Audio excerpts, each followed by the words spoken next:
Добар ден и добре дојдовте во првата епизода од подкастот на гимназијата Јане Сандански Струмица.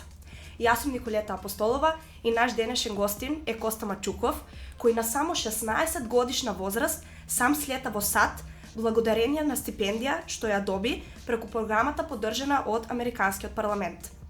Во оваа епизода ќе ја слушаме неговата приказна од самиот почеток, од моментот кога ја донел одлуката да замине, па се до неговите први денови таму. Ќе зборуваме за училиштето, за новата култура, луѓето што ги запознал, предизвиците со кои се соочил и се разбира за сите убави моменти што му го одбележали искуството како ученик на размер. Коста, здраво, како си? Супер, вие? Супер. Ќе те навратам уште на самиот почеток. Се сеќаваш ли на точниот момент кога ти стигна имејлот дека си прифатен? Денот ми е се уште како да беше вчера. Станав и требаше да отидам на германски надпревар. И кога додека слегнував по скалите, само слушнав дека ми звони телефонот и беше непознат број. И се јавувам и ме известуваат дека сум еден од првите кои што има добиено стипендија во програмата која што се нарекува ЕС програма. И тој момент ми беше еден од најсрекните моменти во животот, бидејќи беше нешто кое што лично сам го постигнав. И едноставно измешаноста на емоции дека си одам од дома во моментот, дека за неколку месеци треба да си одам и чувството дека ќе го исполнам еден тој мој детски сон беше невозможно. Како што кажа и ти сам, Америка мислам дека е сон за сите нас. Ти се разбира беше пресреќен, но која беше првата реакција на твоите дома? Дали тие беа среќни, како реагира?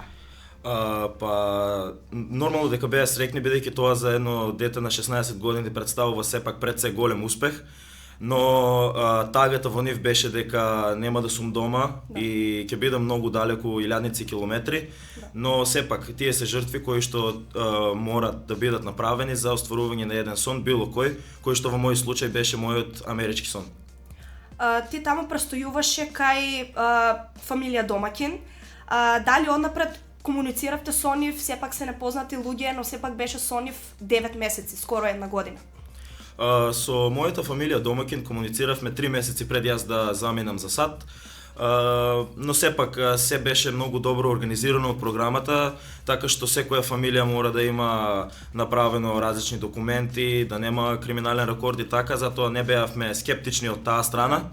Со што и тие беа сепак многу фини, разговараа со моите дома и имавме константен контакт се до моментот додека јас не слетав во САД, кој што тие ме пречекаа многу добро во нивниот топол дом. Тоа е навистина одлично, бидејќи соработката во овој случај е најважна. Дефинитивно. Што беше она една работа што одвај чекаше да ја видиш, да ја пробаш, бидејќи сепак Америка постојано ја гледаме по сериите, по филмовите е еден голем сон. Пред се сакав само да започнам со училиште и да ја видам нивната култура таму, затоа што се тоа што зборуваш ти дека сме го гледале на филм или на серија, започнав во едно училиште. И стварно сакав да видам како тие живеат и дали тоа е реалноста на Америка, кој што во мојот случај на еден начин беше. Исто така едва чекав да отидам на некоја професионална утакмица во Америка, како што е кошарка, нивниот амерички фудбал, бидејќи сепак тоа е едно поголемо искуство, од нашиот европски спорт е многу поразлично. Така да можам да кажам дека тие моменти беа за мене најзначени и не можев да дочекам за првиот пат на истите. Да. Па нешто да те прашам за училиштето, бидејќи ти поголемиот дел од деновите таму го помина во училиштето. Колку трае еден училишен час и како изгледа таму распоредот? Еден училишен час зависи се до училиштето, но обично траат од 50 до 70 минути. Во моето училиште беше 70 минути, кои што имаш 5 часа на ден. Во тие 5 часа не си со ист клас како што сме овде во нашата држава, туку секојдневно се менуваат часовите и мислам секојдневно во триместорот имаш исти часови, но со различни деца и ученици. Со различни професори, кога тој семестар ќе заврши, имаш нови професори и нови ученици со тебе во ист клас. Ги спомна професорите, дали ти имаше добра соработка со професорите таму? Да, сепак професорите, посебно за мене како ученик на размена, кој што можам да кажам дека првите месеци беа и предизвик за мене во училиштето, беа многу добри за соработка, за било каква помош од една страна на англискиот јазик, бидејќи сепак не ми беше мајчин јазик. а и од друга страна за учењето, за домашни задачи, секога ми требаше помош и да не беше на училиште и да беше дома, да им пратам мејл, секогаш беа тука спремни да ми помогнат и не само мене како ученик на размена, туку на секој ученик во училиштето. Мислам дека кај нив средношколците многу ја вреднуваат таа матурска вечер, односно prom night. Дали ти учествуваше на таа матурска вечер и дали навистина е толку голема работа, толку екстремно со изнајмување лимузини и слично? Матурската вечер на американците има по-посебна, бидејќи грото од нив одат надвор од местото од кое што живеат, и тоа со многу голема километража далеку од дома, и затоа тие сакат да го одбележат тој момент во по-посебен начин. Сепак ја сметам дека ние имаме посебен начин на обележување на нашата матурска вечер, но тие го прават на по-посебен начин како лимузини, гласна музика насекаде цел ден и мислам дека е стварно нешто посебно и тие си го ценат тоа и не е од пред неколку години, туку таа е традиција која што тие ја носат од колено на колено. Исто така би те прашала, имам гледано дека тие се прашуваат ги прашуваат своите партнери со плакати на многу интересен начин, дали е тоа навистина така? Беше така, да, и беше еден многу интересен начин тоа да се види, иако јас тоа не го правев, но другите соученици кои беа го правеа на различни начини, на фудбалски утакмици, после училиште, на различни места, например во ресторани и така, и тоа беше едно интересно нешто да се види, па нешто необично може да кажам, нешто необично, да. Овде не е така, да. Мислам дека сите сакат да знаат, па јас сакам да знам што прават средношколците како нас таму во петок и во сабота вечер. Знаеме дека кај нас се излегува, па дали таму се оди во ресторан или пак се повеќе домашни забави? Петок и сабота се за секого различни денови таму, бидејќи имаш различни групи на ученици, кои што некои едноставно бират да играт спорт цела петок и сабота, посебно ако е во сезона. Некои прават домашни забави, се збират, некои петокци или саботи едноставно се збиравме, игравме PlayStation и различни домашни игри. Многу од американците дома имаат и како билјард, пинг-понг и различни такви игри, па се збират и тоа го прават. И некои одат во ресторани, како што рече ти. Секој петок и сабота за мене барем изгледаше различен во Америка. Да. И сум среќен бидејќи успев да зберам искуство од различни викенди и различни начини на забава, различни начини на забава во Америка. Да. Морам да те прашам за друштвото таму, за твоите другари. Дали успеа да запознаеш другари кои што со кои си се уште во контакт? Првите неколку месеци бев предпазлив, да. Да. За мојата околина, бидејќи има различни, не знаеш никој. Да. Но по неколку време запознав група на луѓе со кои што ми беше преубаво и кои што беа едноставно мој дух. Да. Почнавме, прво нешто беше, ме земаше другар за училиште, ме враќаше дома и тие неколку денови се претворија во другарство кое што сега не може да го опишам со зборови. Едноставно се слушаме редовно, ако не најмалку барем 2 пати, 3 пати во месец, земајки во предвид дека живееме во различни временски зони на различни места. И до ден денес тоа го ценам многу, бидејќи од Америка ќе останат само мемориите и луѓето кои што сум ги запознал и тоа ќе остане со мене до крај. Знам дека фамилиите домаќин често организираат патувања. Знам дека ти беше во Њу Јорк, беше во Чикаго, па што можеш да споделиш за тие места, бидејќи сепак на видеа, на сликите изгледаат сосема нереално. Од секогаш се ми биле сон да ги посетам тие големи градови во Америка и можам да кажам дека една слика, едно видео и на филм не може да го опише чувството кога ќе стапнеш во истите, бидејќи тие се големи згради. Јас не верувам дека има такви градови во Европа, бидејќи структурата и архитектурата на Америка е дефинитивно многу поразлична од нашата. Да, многу помодерна. Да, бидејќи сепак се едно од понови држави. Ние го цениме нашата старата архитектура, додека тие модернизираа се и затоа беше еден многу убав момент тоа да се види и беше нереален. Јас мислев дека една недела не ми беше доволно да ги прошетам тие места, бидејќи има премногу за шетање и е едноставно преубаво и се губиш во тие големи згради и градби. Исто така и народот кој што живее во тие градови е во преголема бројка. Да.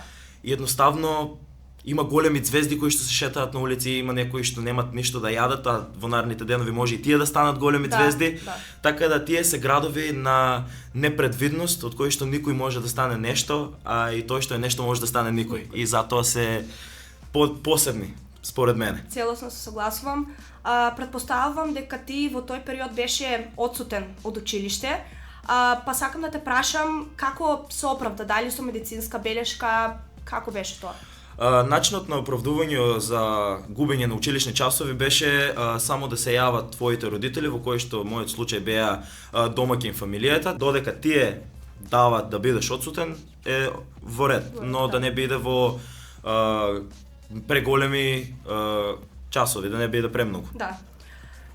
Повторно ќе се навратам на училиштето. Имам гледано дека многу средношколци одат на училиште по пижами и многу поразлично од овде кај нас. Дали таму има некој кодекс на облекување или нешто слично? Дрес кодот таму не е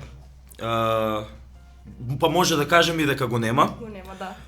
Бидејќи одењето на пижами во училиште не представува проблем, одењето на кратки ракави, на кратки панталони не представува проблем. Да. Иако додека разговарав со моите професори, бидејќи во првите денови тоа и на мене ми беше чудно. Да. Моите професори ми рекоа дека во нивно време, пред неколку години, додека тие се биле деца, имало дрескод, но да.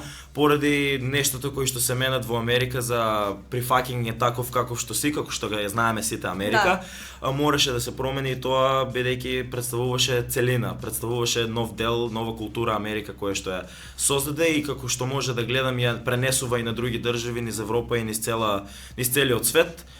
И затоа тие немаат сега моментално дрескод и можат да се облекуваат било како, се додека е сепак треба да има лимит до некаде. Има некоја граница. Да.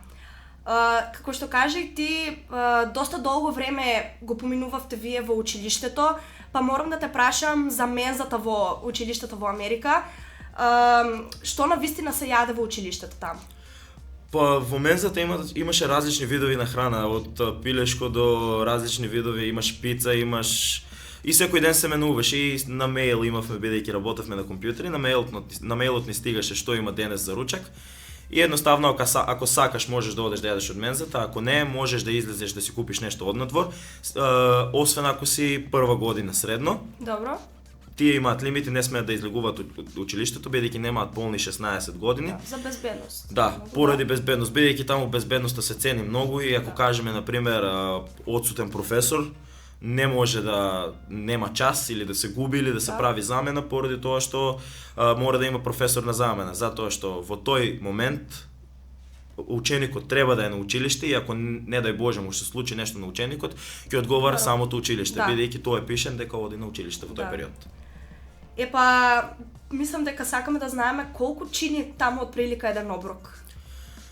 Оброкот во Америка може да е од 10 до 20 долари, а додека ако зборуваме се уште за мензата во училиште, таму е сепак поевтино. Зборуваме од $1.50 па се до 7-8 може да кажам. Додека ако јадеш однадвор излегува поскапо, но морам да кажам дека порциите на американците се дефинитивно многу поголеми од нашите. Да. Многу ми е мило што ти таму си најде друштво, но дали можеш да кажеш дека има некоја разлика од тинејџерите таму и овде? За тинејџерите не можам да ја кажам разликата, бидејќи секое дете во развој мислам дека исто како и нас и тие ги сакаат истите нешта. Додека можам да кажам разлика во возрастните. Додека нашите можат да бидат таму старите не се мислам не старите, туку родителите, повозрастните, не се толку во мода, иако изгледаат така. Мислам дека ние во Европа сепак чуваме некоја наша култура која што е била за мода и мислам дека нашите родители се посовремени од нивните родители, барем тоа што го приметив јас, споредувајќи ги со моите родители, другарите на моите родители, додека тие како деца и тинејџери ги сакаат истите нешта. Мислам дека едно 18 годишно дете со друго сепак ќе сака слични нешта. Да. Сметам дека најважно од се е да те прашам која е најголемата промена што ја гледаш ти кај себе, откако замина, беше таму скоро една година и повторно си дојде овде. Можам да кажам дека сега Америка ја гледам во подруго светло. сватив дека многу нешто во животот не се невозможни и на еден начин здобив една така можност да се научам да живеам сам, посамостално, бидејќи иако имав домаќин фамилија, за многу работи останав сам таму, например за перење, пеглање, глупави секојдневни ствари, кои што морав да научам како сам да ги правам, со кои што и сам се осамосталив како личност и тоа ме изгради мене. Ме изгради бидејќи јас отидов таму без да знам никој и запознавајќи други луѓе се запознав самиот себе на начин. Можеш да кажеш дека имаш сега една многу добра основа за понатаму. Да. И како за крај би сакала ти да се свртиш и кон гледачите, што би му кажал на некој што сега се двоуми дали да аплицира, затоа што например му е страв да ги остави другарите или пак семејството овде? На тоа јас ќе кажам само дека времето минува пребрзо. Јас не знам дали уште ми се чини како вчера да дојдов, да се вратив дома, но тоа веќе помина 6-7 месеци откако се вратив дома. Времето минува брзо, во животот добиваш многу мал број на шанси и секоја која ќе ја добиеш искористи ја целосно, бидејќи не знаеш кога ќе дојде следната и дали ќе дојде. Јас добив една шанса, ја искористив и се надевам дека ќе ми дојдат уште многу шанси во животот, од кои што никогаш нема да се плашам и ќе ги искористам секогаш. Се согласувам. Коста, ти благодарам што сподели еден дел од твојот живот со нас. Мислам дека по денешниот разговор на многу од нас ни стана јасно дека Америка не е само тоа што го гледаме во филмовите и во сериите, туку е едно искуство кое целосно те менува како личност. Ризиците секогаш постојат, храбрите се тие кои што ги прифаќаат, па вие сами донесете заклучок. И како за крај сакам многу да се заблагодарам до Радио Марија за соработката и поддршката со нас. Благодарам.